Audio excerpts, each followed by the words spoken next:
Bonjour à tous, nous allons corriger ensemble l'activité sur les présidents de la Ve République. Sur cette frise chronologique, il fallait indiquer le nom des différents présidents qui ont constitué la Ve République. Le premier président de la Ve République est Charles de Gaulle. Il a été président à partir de 1958 et cela jusqu'en 1969. Le contexte de sa première présidence est lié à la guerre d'Algérie et c'est lui qui a mis en place la nouvelle constitution et donc la Ve République. Sur cette image, vous pouvez le voir lorsqu'il était président de la République.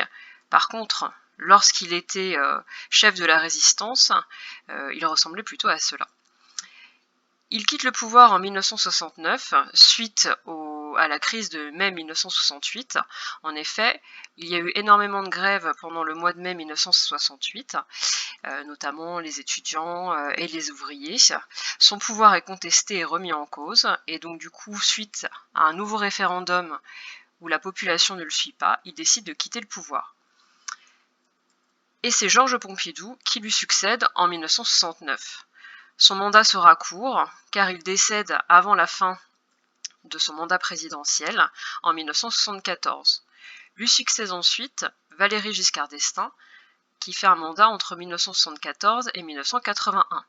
Vous avez deux photographies qui le représentent, celle où il est plus jeune pendant son mandat présidentiel et celle qui le représente encore aujourd'hui.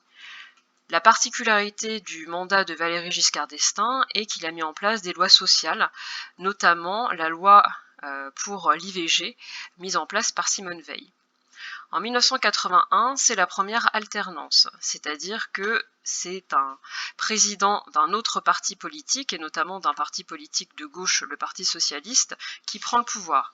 Il s'agit de François Mitterrand, qui sera élu deux fois, la première fois en 1981 et la seconde fois en 1988. Il a été président de la République pendant 14 ans.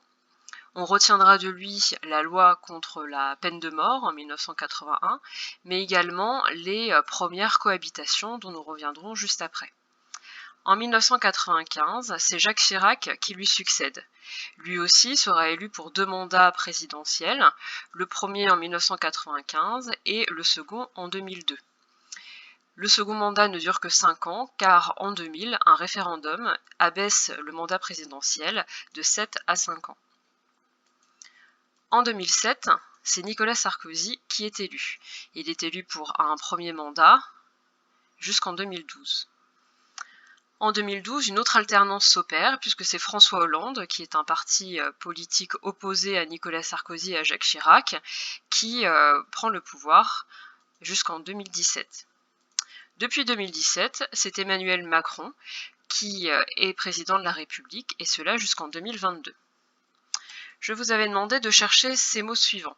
Cohabitation. La cohabitation, c'est lorsque le président de la République et le Premier ministre ne sont pas du même parti politique, et donc n'appartiennent pas à la même majorité parlementaire. Il y a eu 3 cohabitations dans l'histoire de la Ve République.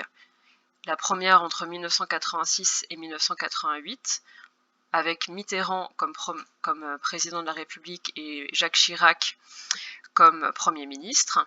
Puis entre 1993 et 1995, avec Mitterrand comme président de la République et Balladur comme Premier ministre. Et enfin la troisième, entre 1997 et 2002, entre Jacques Chirac, président de la République, et Lionel Jospin, Premier ministre. Le mot alternance également, vous l'avez bien compris, c'est quand les présidents de la République ne sont pas du même parti politique et donc du coup que les élections font changer de majorité présidentielle. Enfin, le référendum de 2000, nous l'avons dit, abaisse le mandat présidentiel à 5 ans au lieu de 7 ans.